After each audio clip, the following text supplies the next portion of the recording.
It's Sunday morning, and we are in a study on the 70 weeks of Daniel. This is something you won't hardly hear from any area. Now, I've got several books. I've got some over here. I've got a few of these left. We don't sell things. We just give them to you what they cost the ministry. This is Chronological Aspects of the Life of Christ by Harold Honer. I like Mr. Honer. He's very, very detailed. And this is Alva McLean's Daniel's Prophecy of the 70 Weeks. He wrote this in 1940. He could not see Israel becoming a nation again 8 years later, May 14th, 1948. People want to know all the time, well, where are we in prophecy? Well, there's several things that the Bible teaches. God says when His people forsake Him and become apostate, the Bible says that the day of the Lord, there in 2 Thessalonians 2 and 3, the day of the Lord shall not come except there come a falling away first. Falling away in the Greek text is the word apostasis. Apostasis is our word apostasy. And it is a construction of the word apo, meaning a removal, and stasis. From stasis we get the word cross. It means to stand upright. Stand upright. And a person who was said to stand upright in the first century was said to be bearing his cross. And the word cross is a derivative of the word stasis. It's the word S-T-A-U-R-O-S, staros, and it comes from the word S-T-A-U-R-O-O, which is the word crucify. And Jesus said, if any man will come after me, in Luke 9:23, let him deny himself. Deny. Now this is something you don't see in the world today. A-P-A-R-N-E-O-M-A-I. Now arneomai is the common word for deny, and it means to contradict. Contradict. And with the word apo on the prefix apo on the front of it, means a total contradiction of self. How do you totally contradict self? By being crucified daily, every day. Now you have to come to a place in your life where you have a cross daily. And Jesus said in Luke 14:27, he that beareth not his cross and cometh after me cannot be my disciple. You cannot go to heaven when you die without a cross somewhere in your life. People are they're going to crucify you for the same reason they crucified Jesus. They crucified Jesus for correcting their false doctrine, for correcting their false truth. And the world at that time had another Jesus, Paul said, another Jesus, another spirit, 2 Corinthians 11 and 4, another spirit and another gospel. Now, the gospel is the resurrection. Another gospel. And the gospel is the resurrection, according to 1 Corinthians 15, 1 through 4. It is the resurrection. So people that say that all they have to do is be resurrected one time. If you're crucified daily, you're going to resurrect daily. If you have another spirit, the Bible says that the spirit is the truth. John 14, 15, 16, John 15, 26, John 16, 13. The spirit is the truth. Now, what is the truth? People say, you don't need a translation. We're going to have to translate the Bible again because things don't even mean the same thing now that they meant when I was a teenager back in the mid-50s. They don't mean the same thing. They used to have songs. Joe Stafford was a singer back in the 50s, and she had a song called Make Love to Me. It did not mean have sex with me. And all kinds of songs. We've changed the meaning of our words since the 50s when I was a teenager. We have just turned completely around. What do you think we've done in the last 2,000 years? From a Greek language to an English language. We have really corrupted ourselves. You have to know what truth is. Well, what is truth? Everybody's got a different truth, don't they? How can you have Baptists that believe you got to be get saved, when there's no such thing as get saved? Saved is the word sozo. It means to be taken from one point all the way to another point and to be preserved and protected through the whole deliverance. You didn't get saved one night. There's no such thing as get, G-I-T, saved. Go to the store and get some bread and get some meat and get some bologna and get some saved too. Well, how big is it? Oh, it's about this big. No. Saved is something that God does to his elect people. He that hath begun a good work in you will perform it until the day of Jesus Christ. He does all of it. That's what saved is. We have been saved, we're being saved, and we shall be saved. What is truth? That's what Pilate asked Jesus. What is truth? It has a definition. Here's truth right here. A-L-E-T-H-E-A. That's the word. It comes from the word lanthano. Lanthano means to lie hid or conceal. When you place the alpha, first letter of the Greek alphabet, in front of a word as a negative particle, it negates the word and gives an opposite meaning. Placing the alpha in front of lanthano means not to hide anything. Pull the cover off, define the words, find out what they mean, find out the culture of the first century. What did it mean when they would say something and do something? We've got all kinds of idioms and metaphors in the English language, and they had them too. I've got a list up here, and I read some of it the other night. Goodness sakes, I got a whole bunch of these. Caught flat-footed, left holding the bag, bark up the wrong tree, walk the chalk line, split hairs, know the ropes, the deep blue sea. How many do you want? We got all kinds. He don't know beans about that. Does that mean he's never made any beans or what? Small fry. To cotton to a thing or a person. Root hog or die. Bolt out of the blue. Till the cows come home. I've been from Texas. I always say, as sure as there's a cow in Texas, that man's going to die in his sin and go to hell if he don't repent. Well, there's still some cows in Texas. We have all kinds of idioms, but so did they. The New Testament is packed full of them. How are you going to find out? Well, a lot of times you can get a real good set of encyclopedias like the McClintock and Strong or like the Hastings over there. That's a 13-volume set. This is a 12-volume set. This is a good place to start right here. Wonderful place to start if you can find a set of them. They're not printing them right now, but you can get them off the internet. Now, we're talking about 70 weeks of Daniel. We're talking about the Lord coming back. We're talking about the day of the Lord will not come. And what was his reference there to? Let's look back over here to 2 Thessalonians. Look at 2 Thessalonians. 2 Thessalonians. I used to wonder how to study the Bible. My father was an old country preacher, and he'd read 3 verses and tell stories for 45 minutes.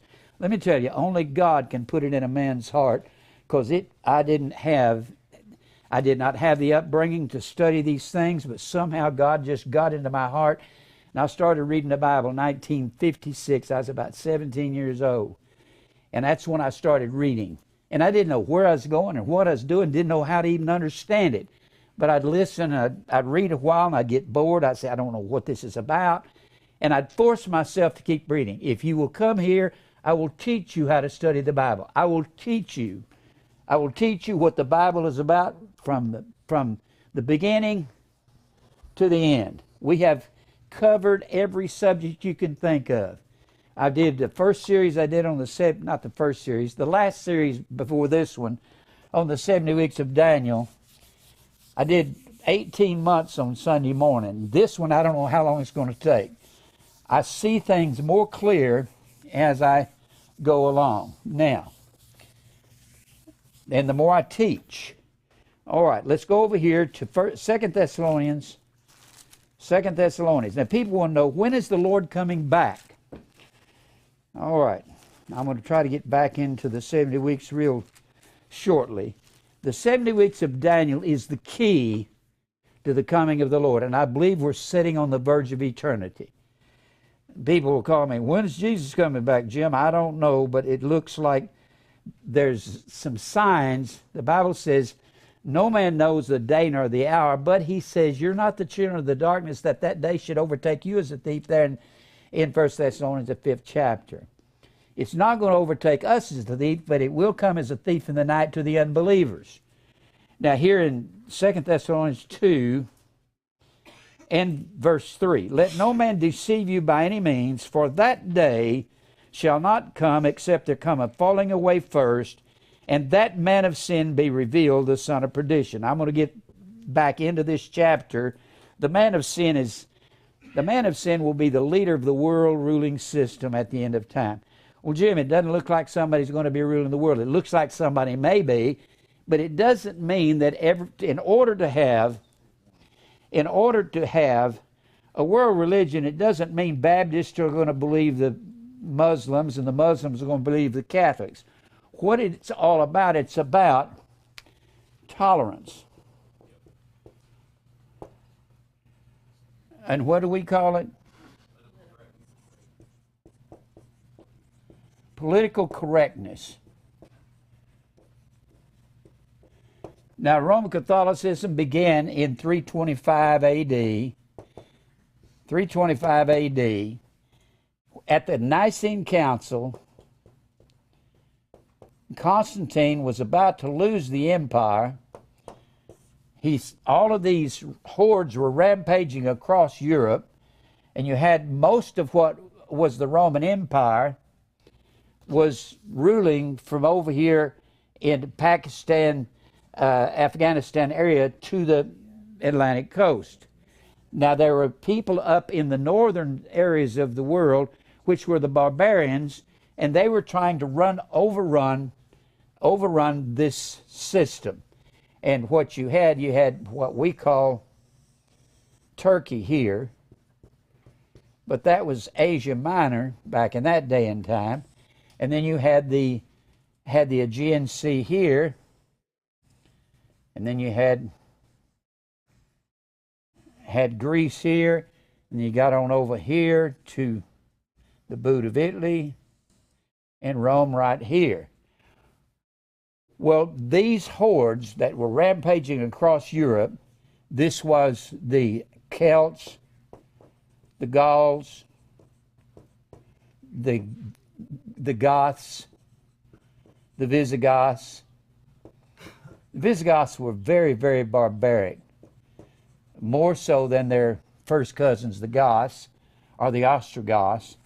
And you had all these hordes, the Saxons, and all these people from the north, the Vikings, and so forth, and they were rampaging across Europe. Constantine felt like he was trying to amalgamate the Eastern and the Western Empire, because he became the head of the whole world system. Then you get down here and you get into Spain and France, and then the tip of that is Africa, and you got the Mediterranean Sea here, got Egypt down here, and so forth. I'm not a good artist, you'll have to forgive that part, but that's not what we're trying to see. So they're coming across, and he thought, I'll have to give in to these people, and they'll overthrow Rome, and many more. Don't have time to put them all down. And he said, I will amalgamate Christianity and paganism. All of these peoples, their gods were sun and tree goddesses. Now, this is the same thing that Constantine brought in the church in 325. He amalgamated, according to his belief, what was Christianity and paganism, brought them together. It was first thing he did in 312 AD, he says, I'm having problems with the Christians, I'm having problems with these with these Celts and Gauls and Goths and Visigoths and Huns and Vandals and Huns and so forth, and the list goes on and on. He said, I'll amalgamate this paganism, this sun and tree worship, and the birthday of the sun god was December the 25th. And Roman Catholics brought that into the church, tried to amalgamate that as the birthday of Jesus, which it wasn't. And the tree goddesses were identified with the moon. The sun gods were identified upon the earth with fire. And they brought all this into the church under the Edict of Toleration. It didn't mean that the Christians were going to start becoming Gauls or Goths or Visigoths or Vandals or Huns. It meant they were all going to hold hands. And the leader of the holding hands system, hold hands tolerance system, or the political correctness system, don't offend anybody, accept everybody's belief, and hold hands. That's what's going to have to happen here at the end of time. It's not going to be, it's going to be so bad. If you notice recently, we've been hearing on the TV that and I've been preaching on it for years, that terrorism is going to come into the United States. I expect something to start happening. The ICE says they're going to start attacking military installations. The only way to stop all this is to have someone rise up, either in the form of the President of the United States with the Secretary General of the United Nations, say, we're all going to hold hands. You cannot get Catholics to become Muslims. You cannot get Muslims to be Baptists or Baptists to be Church of Christ. You sure can't get that to happen, of all things. The way that this has to come together is everybody's going to have to hold hands and tolerate each other. And if we have more of these situations in America, all they'll have to do is amend the Constitution and say you can have freedom of speech as long as you don't offend anybody else. I can't help but preach what I preach. Necessity is laid upon me. Yea, woe is unto me if I preach not this gospel. This is the same system that Israel was involved in the Old Testament. It's the same system. When we're talking about Israel, while they were a nation under kings, the same thing that Constantine brought in the church and renamed the Christ Mass.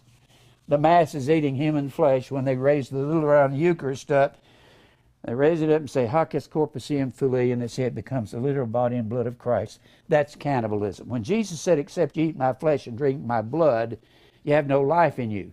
But he's not talking about drinking blood. That was an idiom. We just got through talking about idioms. That was an idiom. That was a figure of speech. Eat flesh and drink blood was an old ancient idiom. You can find it in the 39th chapter of Ezekiel, where the Lord says he's going to call the fowls of the air at the end of time to come and eat flesh and drink blood. Partake in a slaughter. That's what it meant. And Jesus said, my flesh is meat indeed, and my blood is drink indeed. It was against Jewish law to eat flesh and drink blood of human beings. Well, indeed is what this is equal to. Let's just say instead of is, my flesh equals meat indeed, my blood equals drink indeed. Indeed is the word A-L-E-T-H-E-S. Alethes means of truth. So when you eat and drink of truth, you aletheia. Remember I put that on the board a while ago? Aletheia is the word truth. It means not to hide anything. Reveal everything. Whenever I'm telling you the definitions of these words, I'm not hiding anything. And that's not popular in the world today. People don't like that. Don't you do that. You tell people Christmas is Christ's Mass, it's Roman Catholicism. I figured that out when I was about 11 years old. Nobody ever told me. I was always analyzing things when I was a kid. I didn't know that's what it was till I grew up. But my father went out and bought a TV. I'd never seen a TV. I never saw a movie in a house in my life. I thought, this is crazy. A movie in a house? And Daddy went out and bought an 8-inch TV. Now, Bill Hunter down the street, they had a gigantic TV. It was 12 inches. I thought, wow, you know. And we would just look at that thing. By 1951, we were so enamored by it, we'd stare at anything that came on. The Indian head test pattern. Did anybody remember that? The Indian head test pattern. We'd look at that on Saturday morning until the TV came on. All we had was CBS and NBC, and ABC was a fledgling network, and they didn't have ABC in Fort Worth. So we'd watch anything. We'd watch the Midnight Mass and the Pope. And I'm a little kid, skinny, little, one of the smallest kids in school, and I'm sitting there on the couch, and my feet wasn't reaching the floor, and I'm looking as 11-year-old, 12-year-old, 1951, and I'm looking at the Pope. We watched the Midnight Mass. We had nothing else to do, and I'm sitting there on Christmas Eve saying, is this Christ's Mass? Is that St. Nicholas is a Catholic, Roman Catholic, something, priest or something? I found out he was a 4th century Roman Catholic bishop. And I started figuring out, and I was hitting the nail on the head as a 12-year-old. Now, if I figured it out, nobody told me, somehow you might be able to figure it out yourself. Now, Israel became involved in this same system. This is the reason for the 70 weeks of Daniel. Israel became involved in Baal and grove worship. Grove was the tree goddess. She was called Ashtaroth or Ashtart. Ashtart. And Ashtart is, in every system, every society, they have different names. It was Easter. I'm not going to go through all that. It's too much. If you want some more tapes on this, I'm covering everything on it. They went after Baal, which was the same thing as Hercules. They went after the grove, which was the same thing as Venus or Aphrodite or Diana of the Ephesians or Ceres or Sybil or any number of those female deities. Now, Israel kept doing that. Before they were under kings,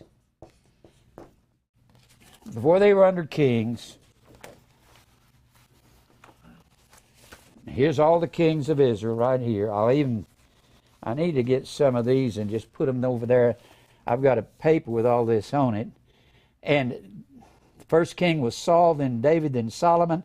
God split the nation into 2 kingdoms because Solomon allowed his 700 wives and 300 concubines, which were secondary wives, to keep their Baal and their Ashtaroth and their Shemash and Molech gods.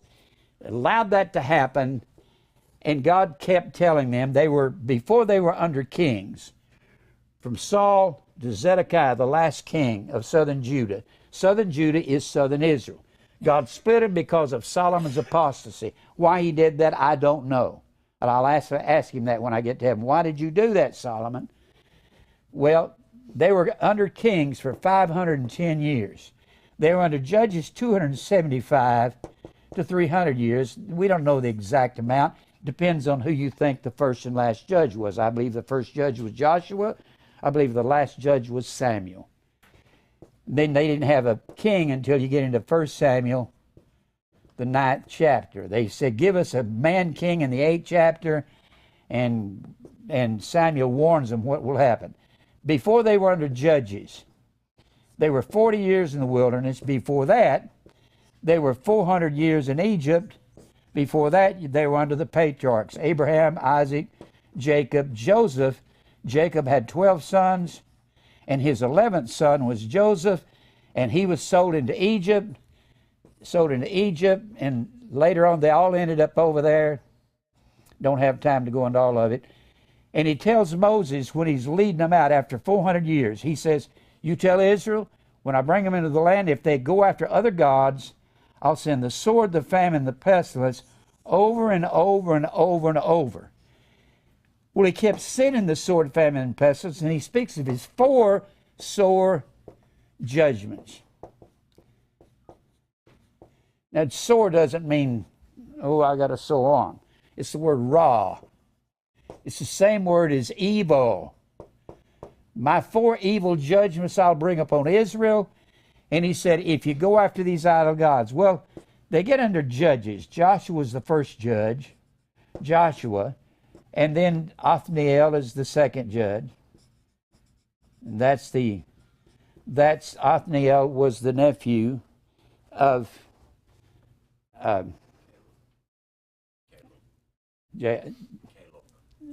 Caleb. I went blank there. He's the nephew of Caleb, and the reason that he is the first judge, because under Moses, when they were out here in the wilderness, under Moses, it was Joshua and Caleb, the only 2 men that stood against the children of Anak, which is the Gaza Strip, which is the land of the Philistines on the southwestern corner of Israel. That's the same thing as what we call the Gaza Strip. Now, Israel kept going after these gods, Shemash, Molech, and they were all sun and tree goddesses, Molech. They were the same system that Constantine brought in the church and renamed Christ's Mass. How do you know that, Jim? Here's how you know it. Revelation 17:5 says Babylon was the mother. She gave birth to and she nourished all harlotry. And that word harlot is the word porneia. It means idolatry. So all idolatry, and it don't matter, idolatry doesn't mean just falling down to a god and worshiping it. It is, but it can be yourself, because idolatry, E-I-D-O-L-O-L-A-T-R-E-I-A is the word idolatry.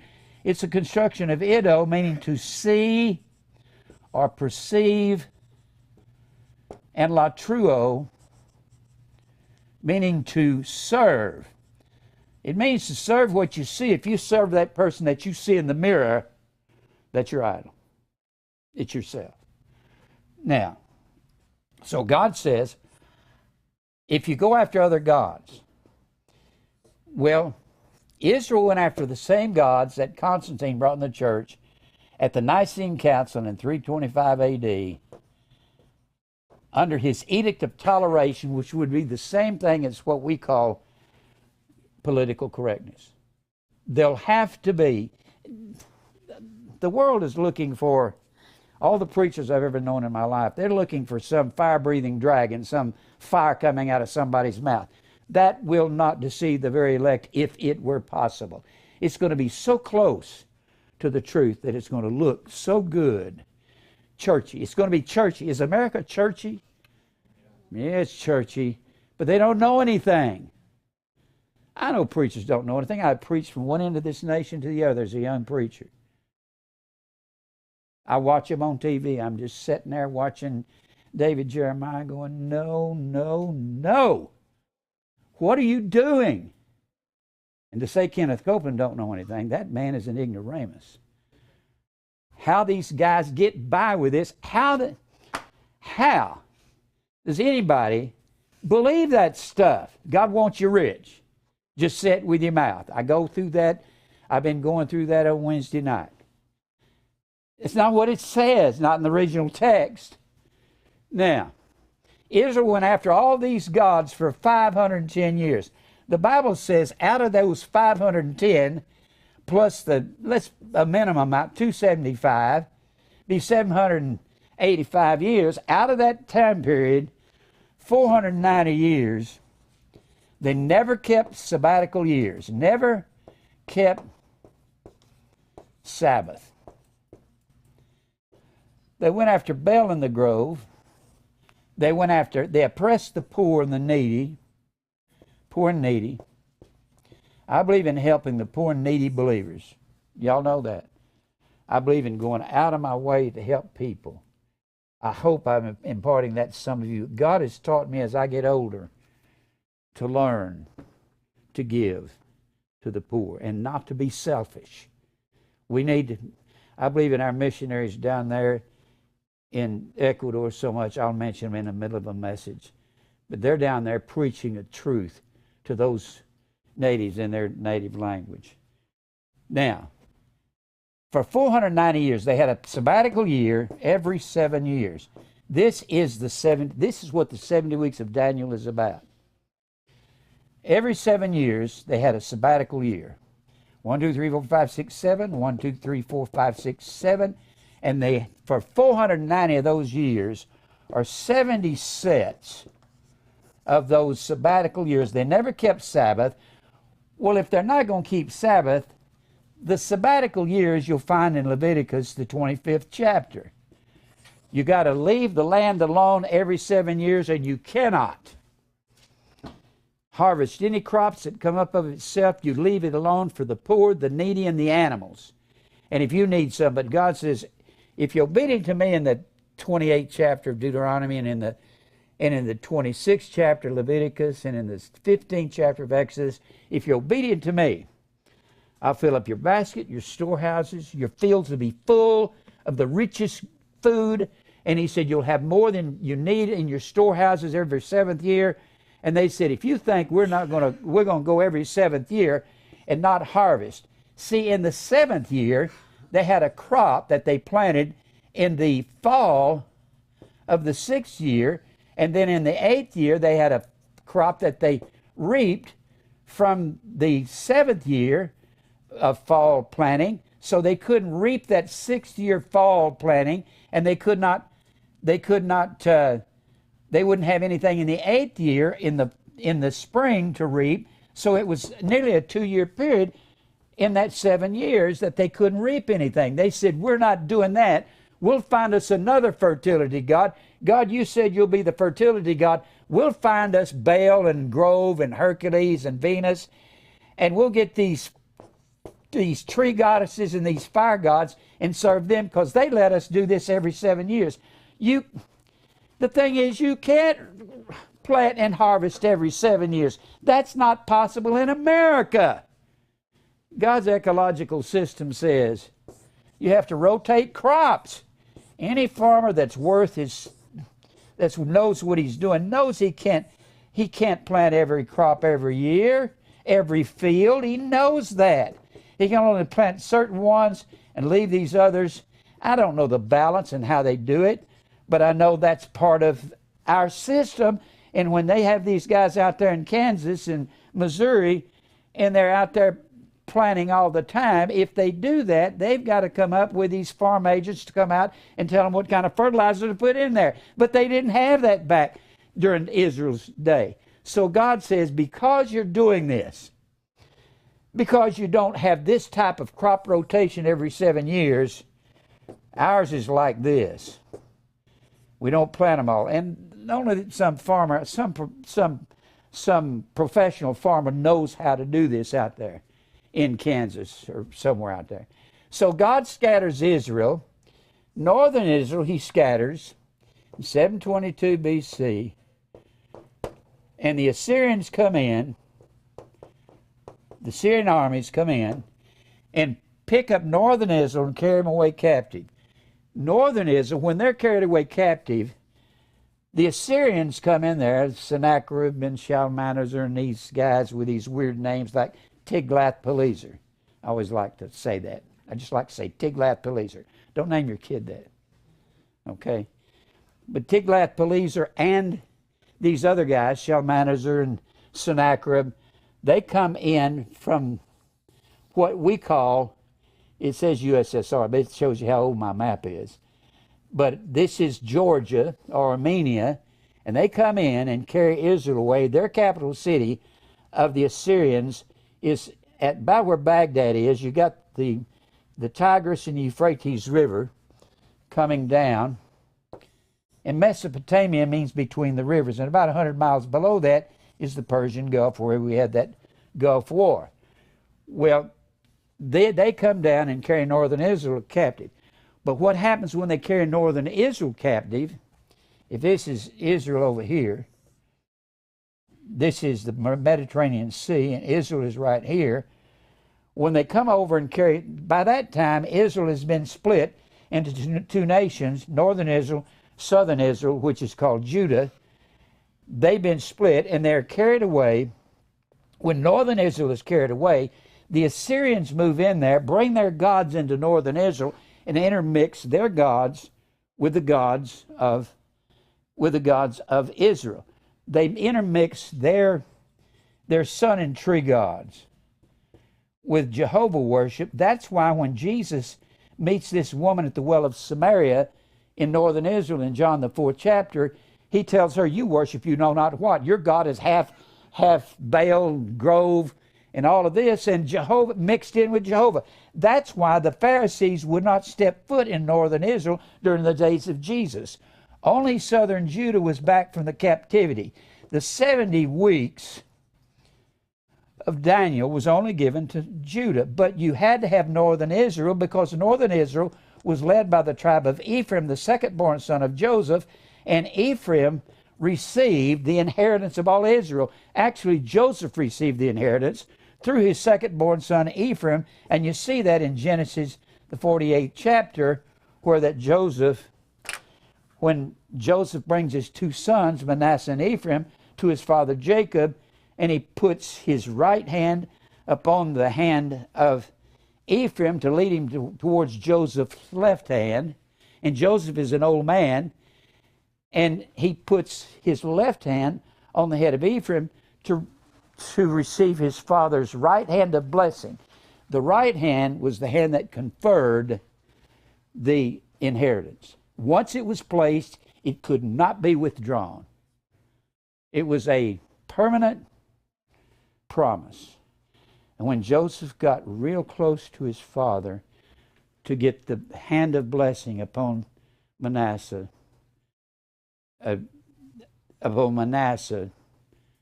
Manasseh's in Joseph's right hand, Jacob crosses his hands and puts the hand of blessing upon Ephraim. He's got Ephraim in, Jacob's got Ephraim in his right hand, take him towards his father's left hand, and that was the lesser blessing. And Jacob does this. The second birth receives the blessing. Now, so northern Israel was not back from the captivity during the days of Jesus. Only the two southern tribes. The Pharisees considered northern Israel the most filthy place upon the earth. They were very ritualistic. Now, we go into that when we're talking about the Holocaust. You remember that, don't you? Now, we're talking about God's going to give Israel 70. Here's what he does. I started studying the 70 weeks of Daniel about 1964 when I was traveling on the road as a young preacher. I kept trying to tie it together with New Testament prophecy. It is the very essence of all prophecy. 70 weeks of Daniel is the bridge from Old to New Testament. Now, here's what happens.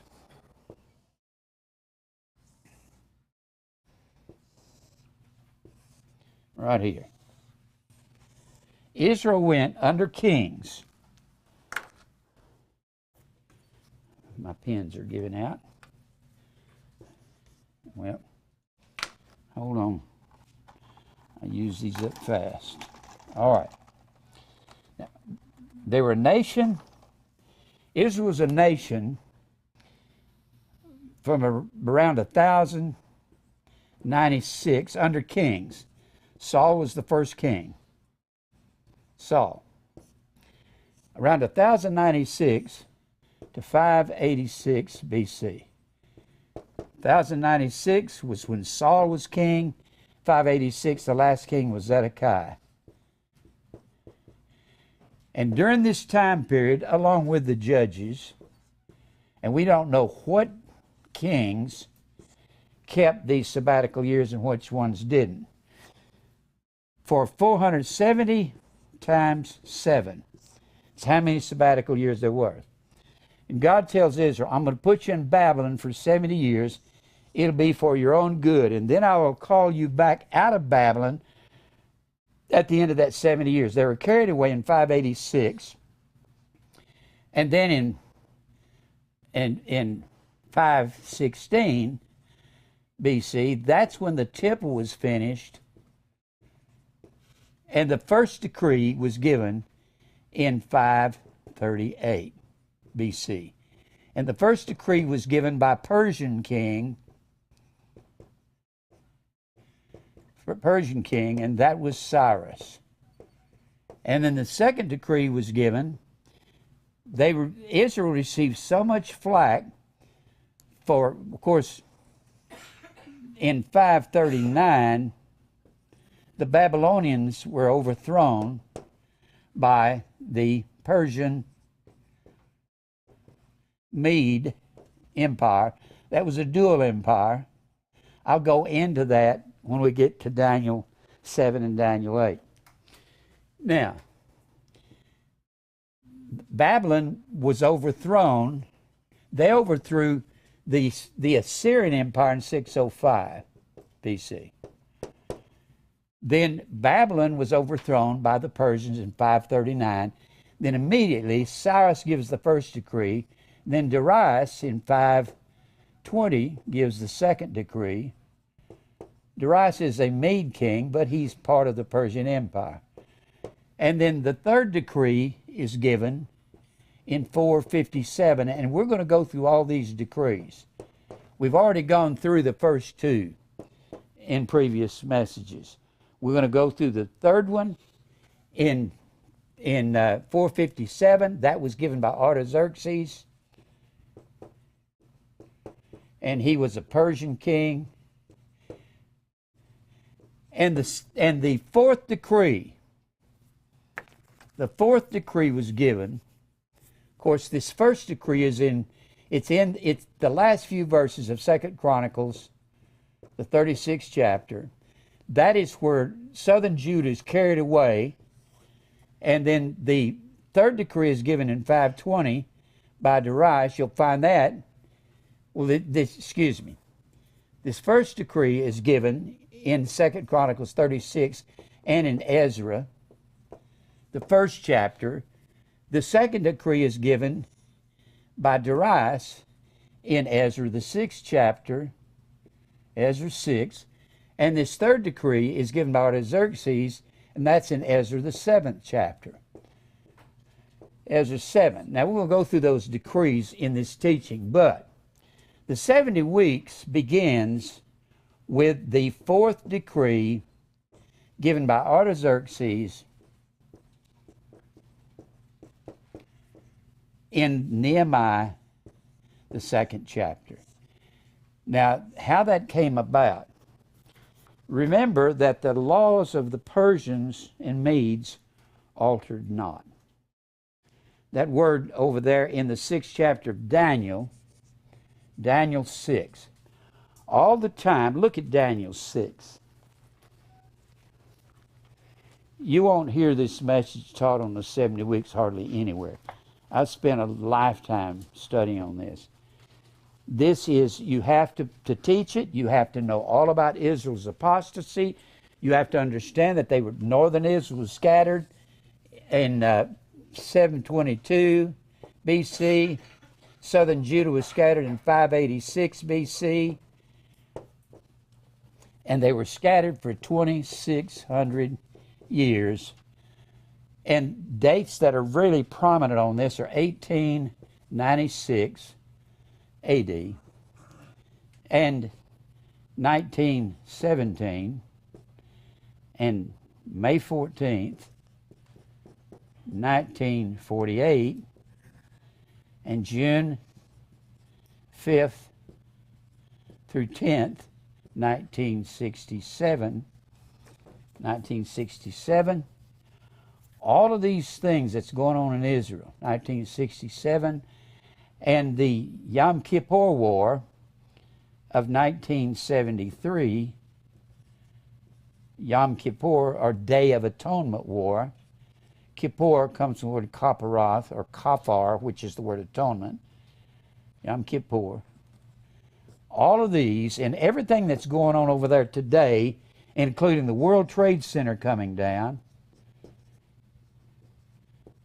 World Trade Center, and any of other actions over there, ISIS has to do with this. I mean, we could include Al-Qaeda and Hezbollah and Hamas and all these other terrorist organizations. They're at war with Israel over the land, and the land was given to Abraham.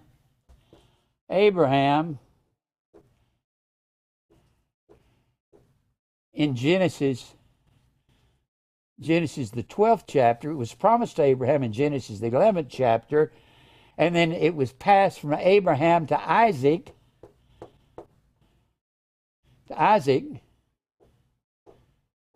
In Genesis the 17th chapter. It was actually given to Abraham and Isaac in that 17th chapter, and Isaac hadn't even been born yet.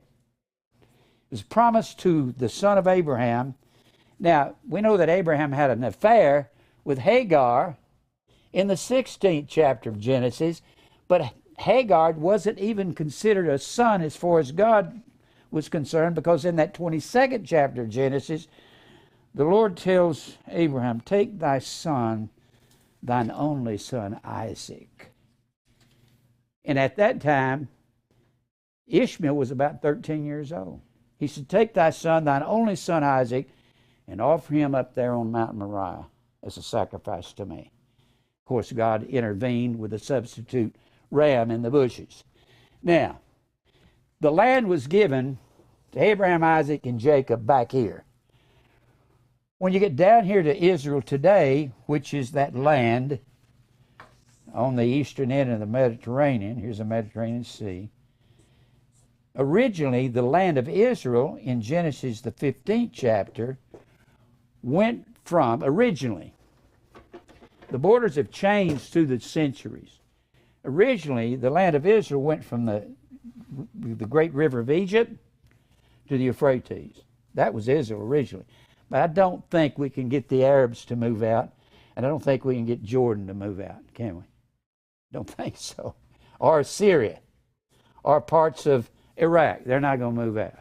Now, so what we're talking about, the reason the Islamic people believe the land belongs to them, Islam, they got a legitimate reason for believing it belongs to them. Very legitimate. Up until in 1917, Israel had been under the rule of the Ottoman Turks. The Ottoman Empire, it was an empire that controlled all of Turkey down in Israel and several other states there. They had been under the rule of the Ottoman Empire since 1517. Most of the people that lived in Israel in that time period were either Turk, Arab people. Nearly 90% of the people that lived in what we call Israel, that was called Palestine. In fact, I was born in 1939. I was in the first and second grade in 1945-46. And I remember reading in our little social studies book, and they would have a picture when I was in second and third grade. I don't believe they changed the name to Israel in the books till somewhere around 1948 when they started 1949. Because they became a nation for the first time May 14, 1948, since they were carried away in captivity by Nebuchadnezzar in 586 BC. That's the first, they became a nation here for the first time.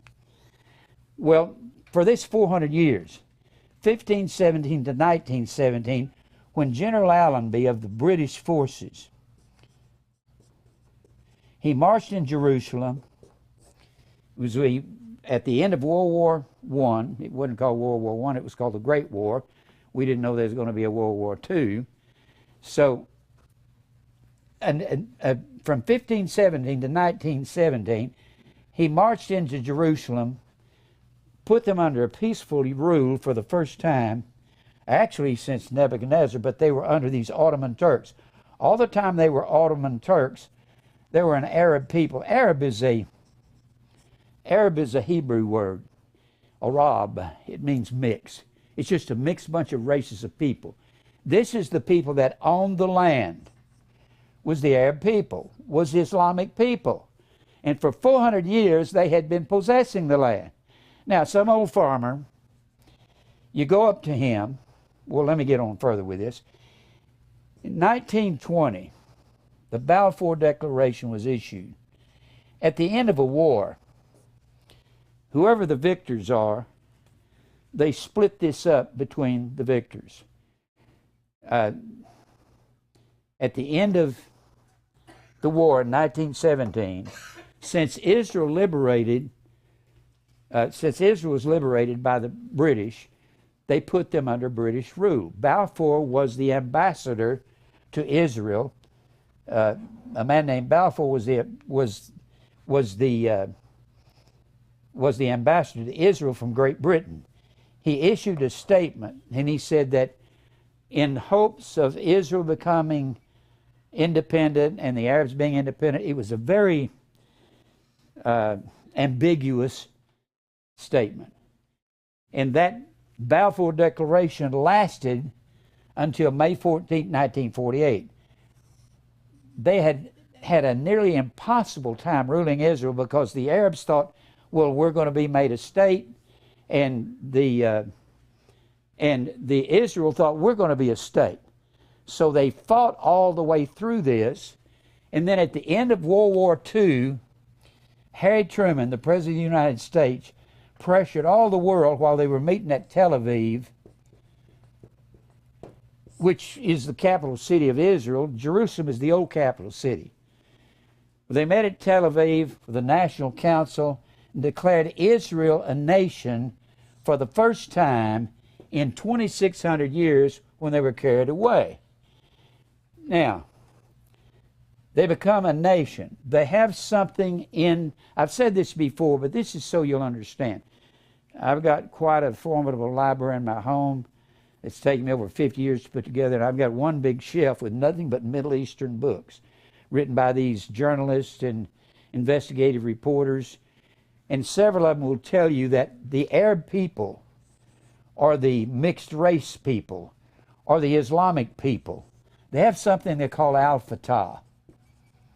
And the al-Fatah is kind of like, not fully like, our old Declaration of Manifest Destiny in the 1800s.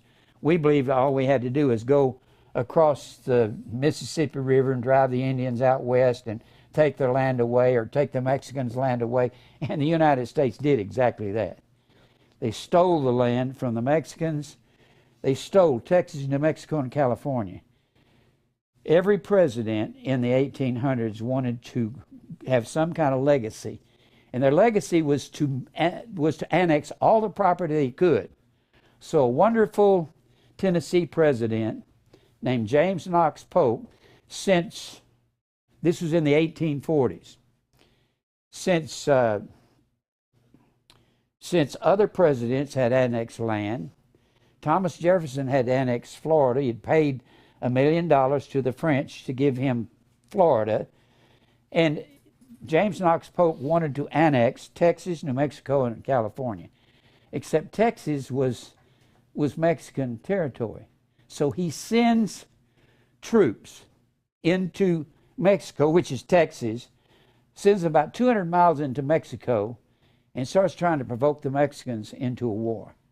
He finally accomplishes that, and then we beat their ears down. And then we come up with a false treaty, the Hidalgo Treaty.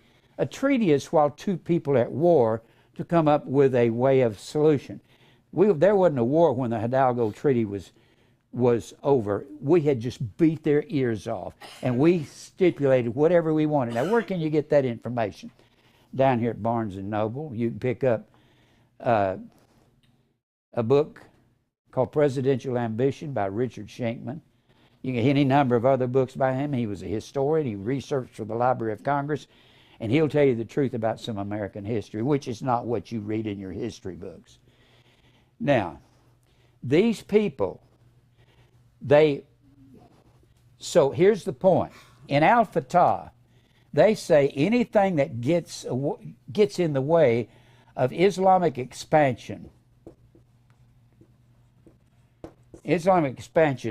that you place yourself in jihad. When America starts siding with Israel, it was before May of 48, Truman had been crusading for the previous year or so, saying he wanted Israel to be a nation. He pressured the world with sanctions in every state where we were sending supplies to, or any kind of shipping that we're sending. And the world, he pressured the world into voting Israel a nation. We got in the way of their Al-Fatah, and we have been in jihad with them. We placed ourselves in jihad with them, with the Islamic people, from the first day, May 14th, 1948. That's why they attacked the World Trade Center. They attacked the World Trade Center because of what Israel did while they were a nation. That's because they were scattered. But God says this will be an everlasting promise and a covenant that Israel will be my people. Now, of course, Israel is spiritual. It's not literal. Now, so we placed ourselves in jihad. So all these wars, the War of Independence, now God had to be doing something miraculous to be bringing this all together. In fact, I'll read this later. I'll go into that later. What I need to do is go back to this 70 weeks. Let's go back over here. If you want to see the sabbatical years, read the 25th chapter of Leviticus. Now go back over here to Daniel 9. As we study this series, you need to understand, as we study it, well, I started to say something. I got so many things on my mind. All right. Now, Daniel 9, you have to understand where these prophets are.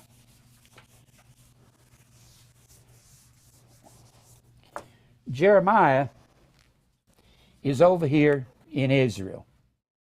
Here's Israel. Here's the Mediterranean.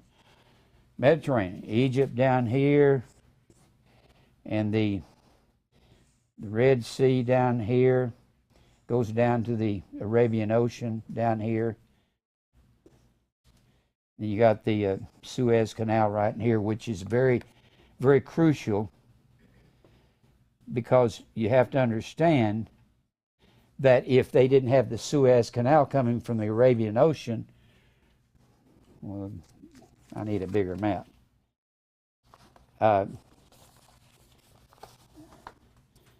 Here's the Red Sea, and then you got down below this. If you didn't have the Suez Canal, that's very important when it comes to war, then they would have to go, they'd have to go 7,000 miles around the Cape of Good Hope to come back into the Mediterranean Sea. Well, here is, and that would be very difficult if you're shipping arms or something through there. And that's another story. So, I was going to give you something. Let's go back over here to Daniel. 9. Daniel is over here in Babylon. Daniel's over here. Daniel was carried over there to Babylon. He was carried over there. Here's the Persian Gulf. It's about 650 miles. 650 miles. We see those deportations from Israel. We see 2 Kings 17. Y'all know how many things are going through my mind while I'm doing this. I'm sorry I can't give it to you all at once. I'd like to. If you want to sit down and talk to me, I'll talk to you all day. Go through it, okay? Now, 2 Kings 17, northern Israel's carried away by the Assyrians, 722. And then you've got 2 Chronicles. This is southern Judah. This is northern Israel. Southern Judah is southern Israel. Let me keep saying that.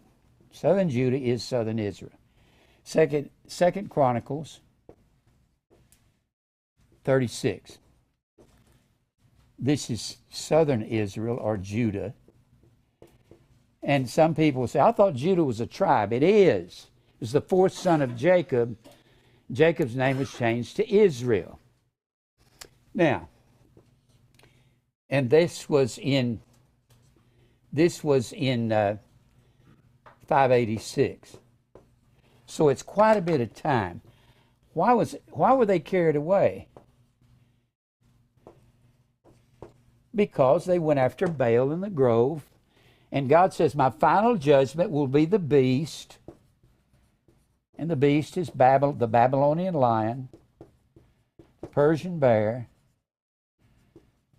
the Grecian leopard. That's why it's called a beast. The lion was the most regal of all the animals of the plain, and he was the king of the beast. The bear is the largest carnivore in the world. Babylon was had the regalness and the glory of Babylon. The bear is the largest carnivore on the earth. The Persian armies were the largest armies that ever existed up that time. They'd take 2.5 million men and attack Lydia or attack one of the other empires. And the Grecian leopard was Alexander the Great. He was considered one of the greatest generals that ever lived. His techniques are even studied at West Point today. He was a genius, brilliant. And then the beast with iron teeth. That was Rome. Everything that's Romish is identified with iron. That was the strongest of all metals. They didn't have alloys at that time, steel or anything like that. So this is the beast. This is found in Daniel 7 and in Hosea 13, and you got it other places, and Revelation 13. The beast is not a man. The beast is a world system. And just to assure you, there in Revelation the 13th chapter, when people say, you don't need the Greek language, yes you do. When the Bible says, the beast was like a lion, a bear, and a leopard, there in Revelation 13. And then it will say, the dragon gave him, which is an incorrect translation, him his power, his seat, and his great authority. Well, if the lion, the bear, and the leopard over here in Daniel 7 is a world-ruling system, the lion, the bear, and the leopard, isn't it the same over here? Yes, it is. Because this word him is the word A-U-T-O-U. Atu. Now, Atu can be one of two genders. It can be masculine or neuter in gender. Masculine or neuter. What's going to determine whether it's masculine or neuter is the antecedent. And the antecedent is the beast. The antecedent is the noun or pronoun that a pronoun is referring back to. That's the antecedent. The antecedent of him is the beast. The beast is the word to-therion. To-therion is neuter gender. How do you find that out? You pick up and people say you don't need the Greek. Well, you're crazy too. I had that book up here a while ago. You look up to-therion.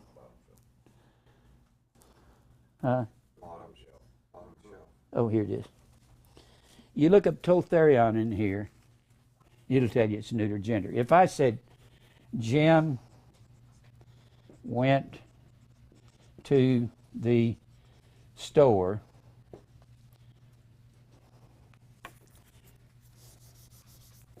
it bought a loaf of bread. I'm sorry, but the antecedent would be Jim. You have to have he bought. Like I said, you don't say, my wife is out in the yard, it is planting some flowers. You call your wife an it, you're going to be in trouble, aren't you? Well, how do you know that's right? And how do you know the King James is not right? Well, if you have an interlinear Bible, I got one up here somewhere. If you got an interlinear Bible, huh? Where is it? Oh, here it is. If you have an interlinear Bible, in the interlinear right under R2, it says, it doesn't say he, his, him. It says it. And that's because the translators of the interlinear got it right, and the translators of King James didn't. So what I do is I go check it all out. Now, where was I? All right. So the beast comes in. It's an it over here, and it's an it over here. People, they talk about the beast because they read a King James Bible. They say it's a man. No, it's not. There'll be a man that's head of this system, and that man will be called the man of sin.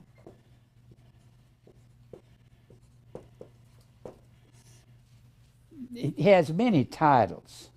He's the man of sin. He's the one who's heading up the system. Yes, it could be our president, or it could be our president and the Secretary General of the United Nations. Now, where did all this start at? Well, they're carried away into captivity, and they're over there in captivity, and they're put all through the world. That's why when Israel became a nation, they were all applying to go to Israel from all over the world. Many of them went from Russia. They had the Jews in Russia up here, but if you go straight above Israel, you run into Moscow up here. And in Georgia, you had them coming back from here and from Russia, and had them come back from America. They were scattered in these chapters here. They were scattered here, and they were scattered in Jeremiah, or excuse me, 2 Kings. Southern Judah was scattered in 2 Kings, the 25th chapter, and in Jeremiah, the 39th chapter. So southern Judah was scattered in these chapters here. That was in 586. Northern Israel was scattered here. Now let's go back over here. Daniel is over here in Babylon. You got to keep this in mind. Daniel's in Babylon. He was carried away. It's believed in the second captivity, you had 3 deportations. You had one in 605.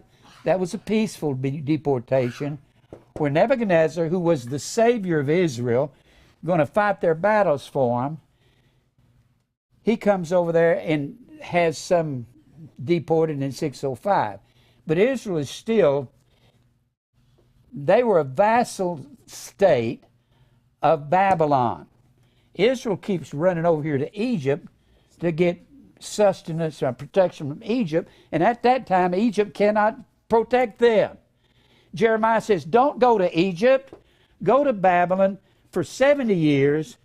You'll be over there in Babylon, and then I'll call you out of Babylon. If you're not obedient, to come back in 70 years, I'll measure out these 70 times 7. Daniel's in Babylon. He was carried over there in the 605. Not 605. It's believed in the 597 deportation. So you had a 597 BC and you have a 586 BC, and both these first two were peaceful deportations. The 586 was a military overthrow of Israel because they wouldn't quit disobeying King Nebuchadnezzar. And God says, Nebuchadnezzar is my servant. He's going to carry Israel away, keep them over there for 70 years, 70 sets of those sabbatical years, one right after the other, until the land has enjoyed her Sabbaths. Because for 490 years, they never kept sabbatical year. What else could Israel have been other than dry and burn out, and all of the nutrients have been pulled out of the ground? When the nutrients are pulled out of the ground and the ground won't grow any, this is amazing to me, and the ground won't grow any crops. If you'll go for 490 years without keeping sabbatical year, any crop rotation, I saw a special on the Dust Bowl of the 20s, the one that the Grapes of Wrath was written about, Steinbeck.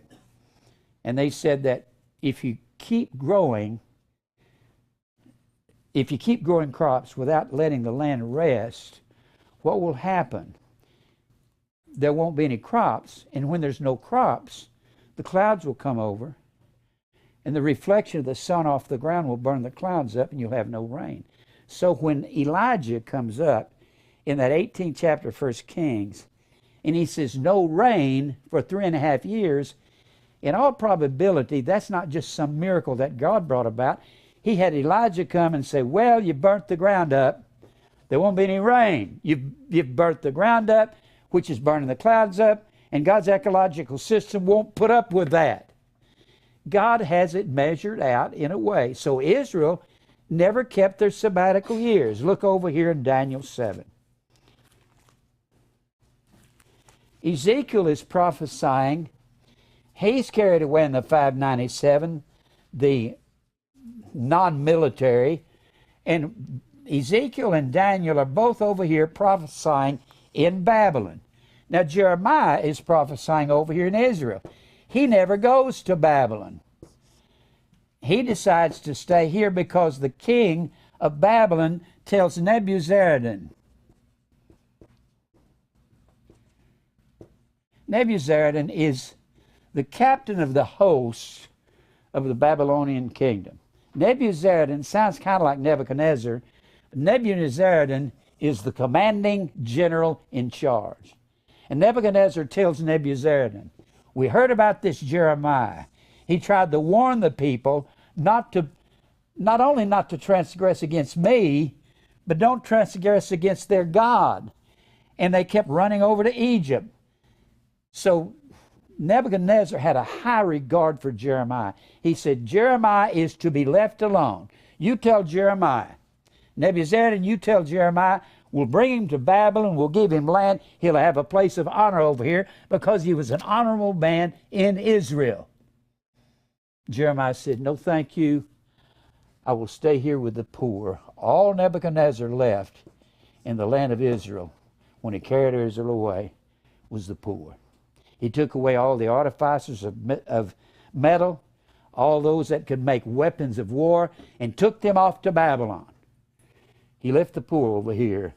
And Jeremiah said, I'll stay here with the poor, and I'll take care of them spiritually. We don't know what happened to Jeremiah. We don't have any record of it. Now, let's go back over here to Daniel. Daniel is weeping to the Lord. God, how long are we going to be in this captivity? How long are we going to be over here?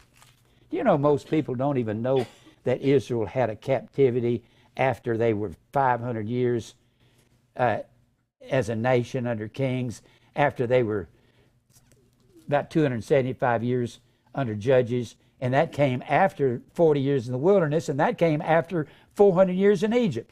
Most people don't know that Israel they wasn't just 400 years in Egypt, they were 2,500 years in captivity. That's amazing, isn't it? Did y'all know that before you came here, that they were in captivity that long? Didn't even know what it's about, did you? And it's not like it's hard. You just read it.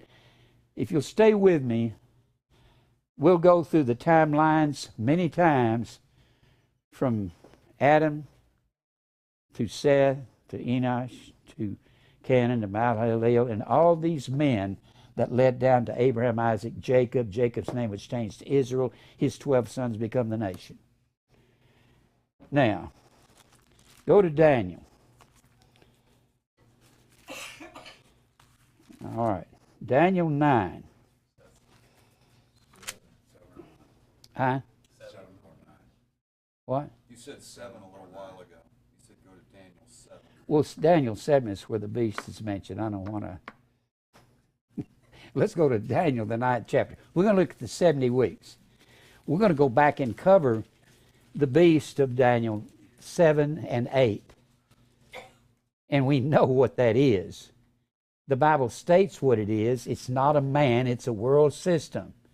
Now, and we'll cover that in this series. So when the Bible's talking about the coming of the Lord, it's talking about the end of time. It's talking about the last 70th week of Daniel's 70 weeks. Now look here in Daniel 9. Daniel is praying to the Lord. How long are we going to be over in Babylon? When is Israel going to come back and become a nation? That's why during the days of Jesus, only southern Judah was back from the captivity, and the Pharisees would ask Jesus, are you going to restore the kingdom? During Jesus' time, they were under the rule of the Romans over here. And the apostles say, Lord, are you going to restore the kingdom? To have the kingdom, you'd have to have the nation of northern Israel, which was led by Ephraim. And they never came back. They were called the 10 lost tribes. Now, so Daniel here in verse 2 of chapter 9. In the first year of Darius' reign, well, in fact, let's read verse 1. In the first year of Darius, the son of Ahasuerus of the seed of the Medes, which was made king over the realm of the Chaldeans or Babylonians. The Medes and the Persians were a dual empire. They represent the two-horned goat of the 8th chapter of Daniel. Now, in the first year of Darius, his first year is 522 BC. Darius' first year. How much time do I have, Mike? 15? Boy, I'm not hardly getting anywhere today. Now, I know y'all already understand all this since I've mentioned it before, right?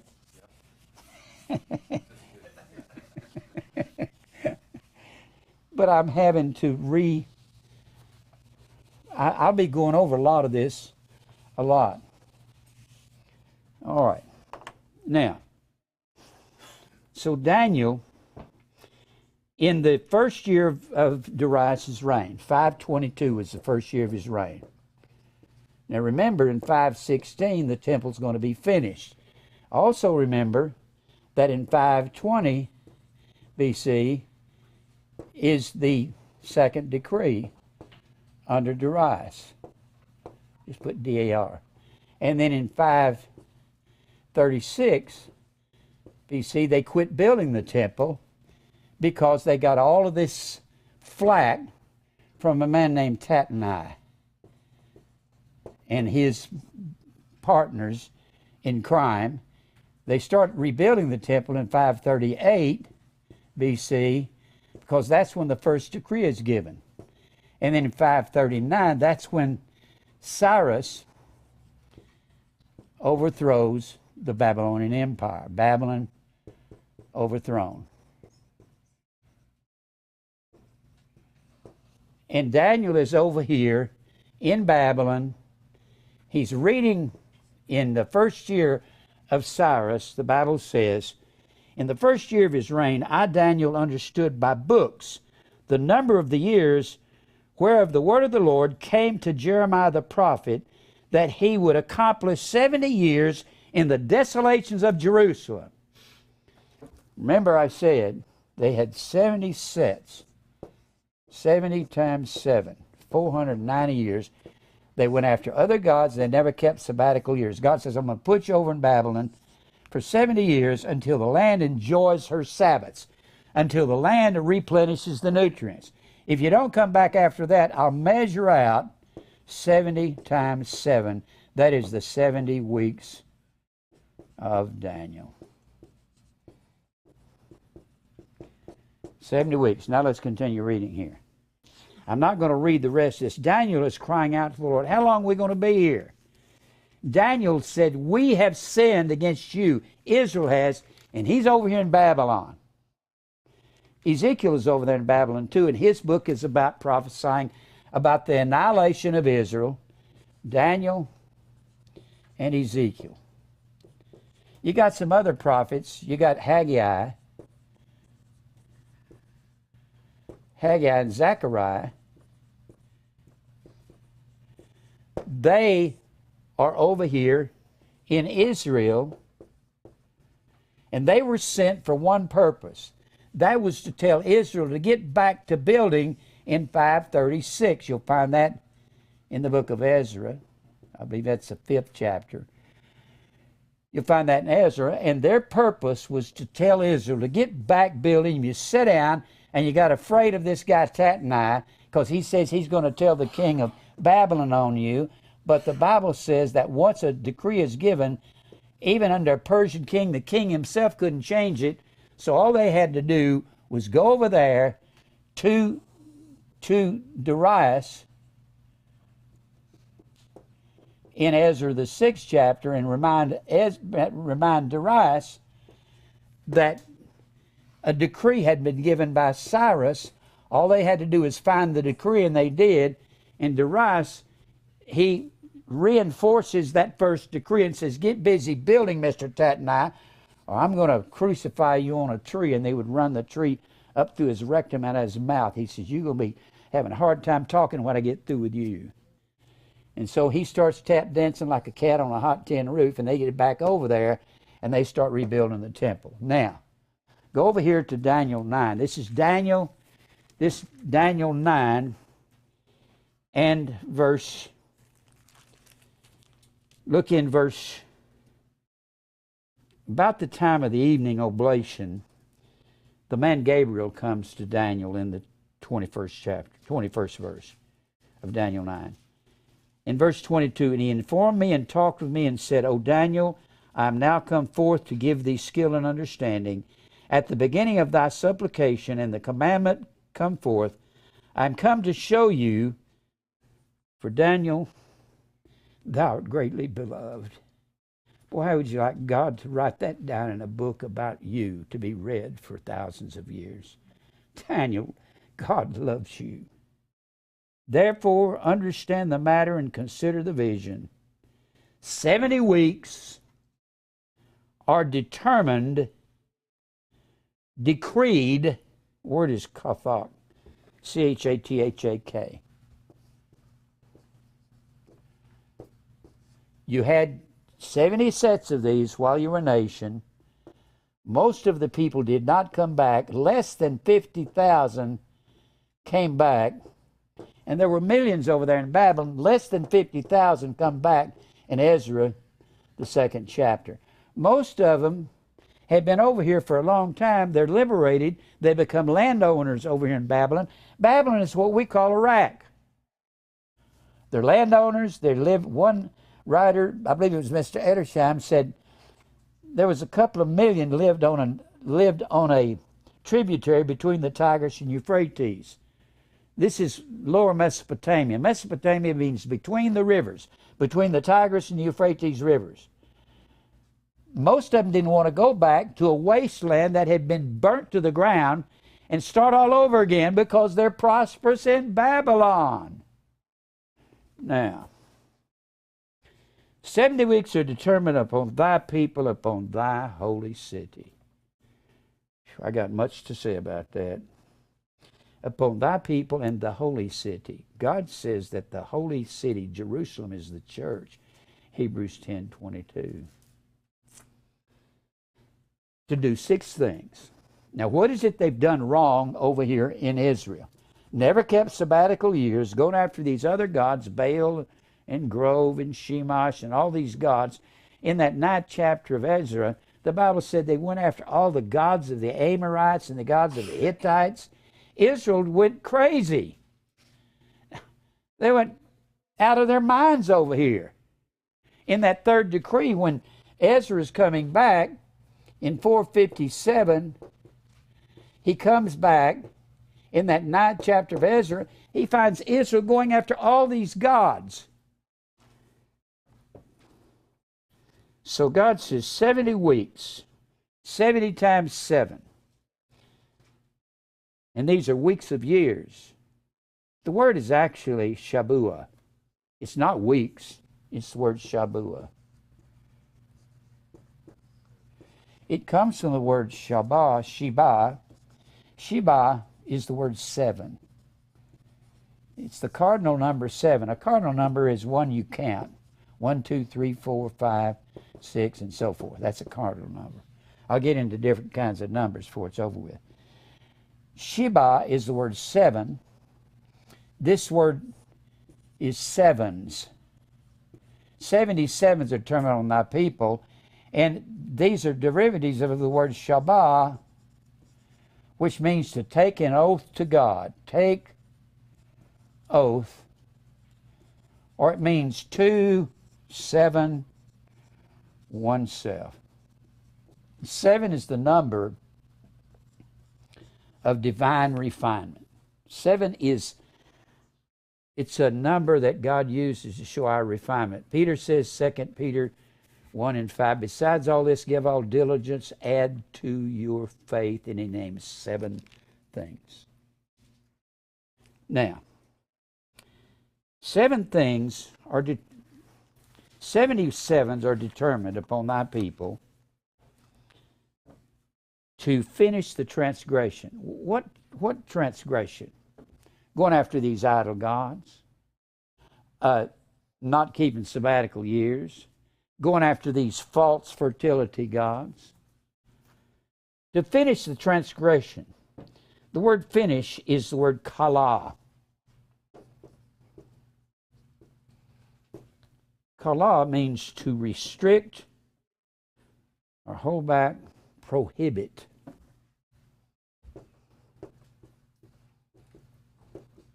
Forbid. Do you know that going after an idol god, all of it is nothing but worshiping self? Babylon mothered it all, and she was founded on let us make us a name, Genesis 11 and 4. This is what all idolatry was founded on. Name is the word Shem in the Hebrew. It's the word onoma in the Greek. They have the same meaning. When we say, hallowed be thy name, we're saying, hallowed be thy authority. If we say, hallowed be thy name, we're saying, Lord, get rid of my authority, get rid of my name, and live your name through me. Getting rid, what that is that's death to self, isn't it? It's living around the clock for the Lord and not living for yourself. He says, these 77s, at the end of these 70 weeks, it'll be to make an end of sins. End is the word chatham, C-H-A-T-H-A-M. To make an end means to stop, to close up, to stop sin. Well, when is that going to be? End of time? End of time.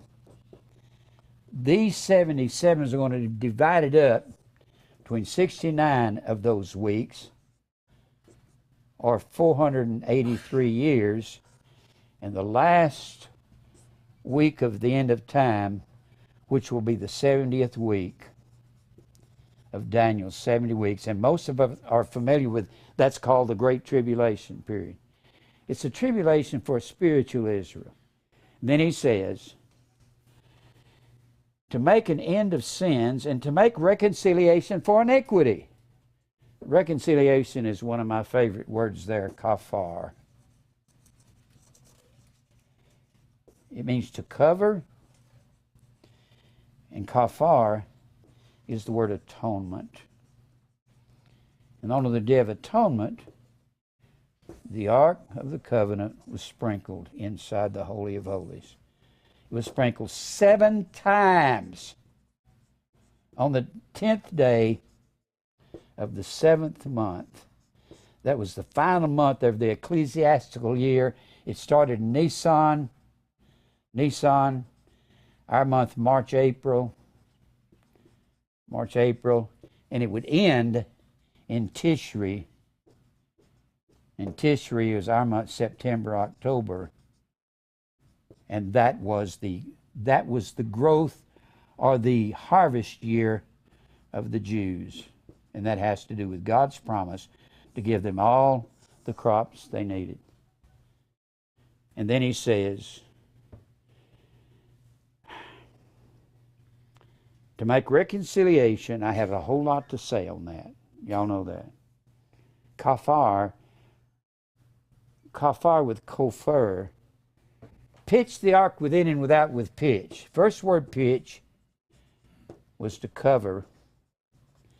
The second word pitch, this was a verb, this was a noun. Pitch with pitch means to cover with a stain or to dye. And they pitched the ark with asphalt in its natural state. Most people say that was asphalt, and it was a red stained color. The Ark of the Covenant was sprinkled with a red stained blood that came from the goat on the, not a lamb, but a goat, the atonement goat. And pitch with pitch has the same exact meaning as baptizo with bapto. Bapto. We get our word baptized from these two words that has been anglicized. Even Mr. Girdlestone said there's no word in the English language that can translate these words. He said it's not possible. It had a dual meaning. It meant to cover and to stain and to dye. The best scholars know that. They all know that baptize don't mean to sprinkle water or dip in water. That would take you to the word in, and boy, I ain't got time to go there, wouldn't it? Baptizing them in, sinking into, but not coming out of. And then he says, to bring in everlasting righteousness. And bring is the Hebrew word B-O-W, meaning to apply or attain.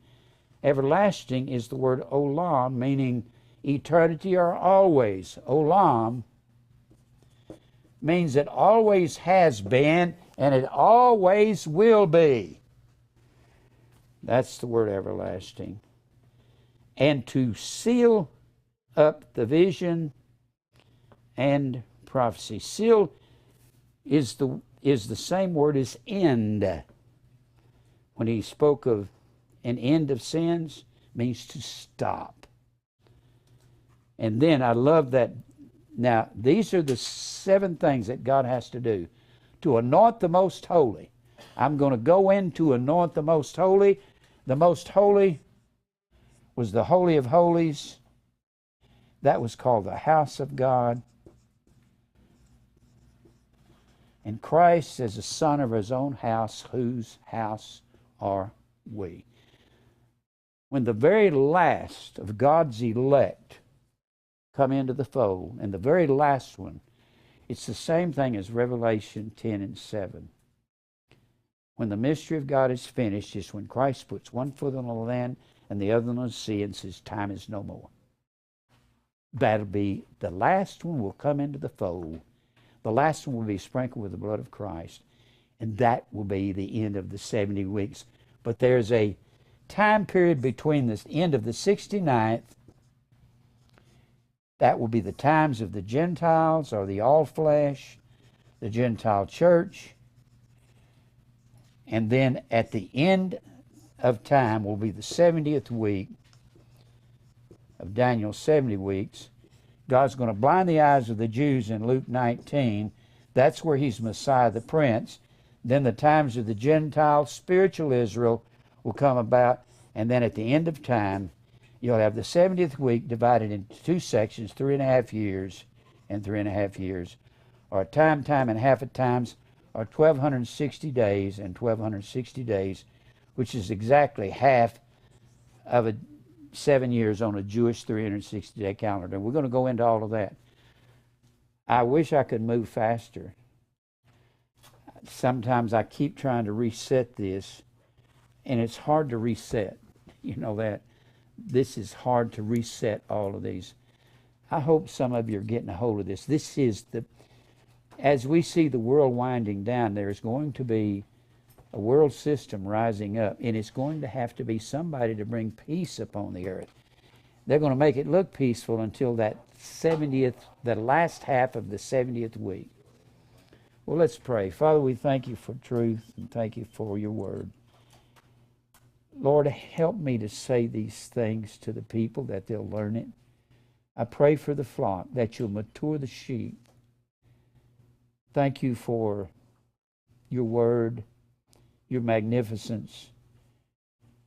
Lord, I pray you'll open up many doors for the ministry.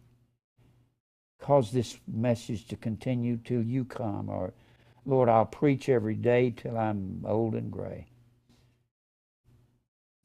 Help us, Lord.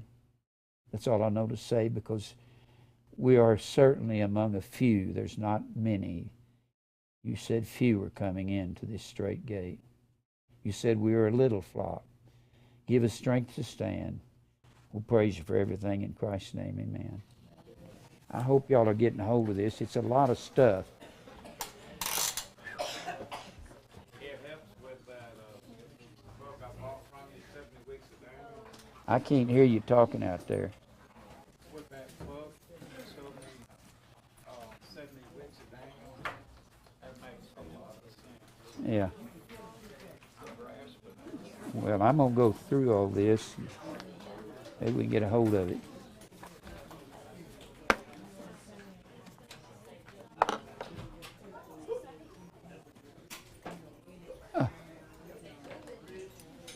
Y'all have to forgive me for getting blocked.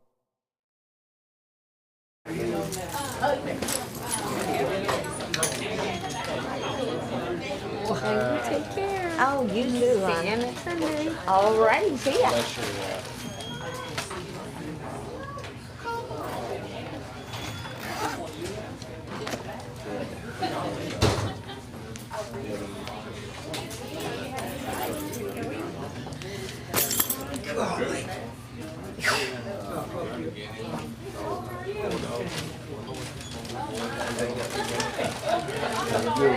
You too.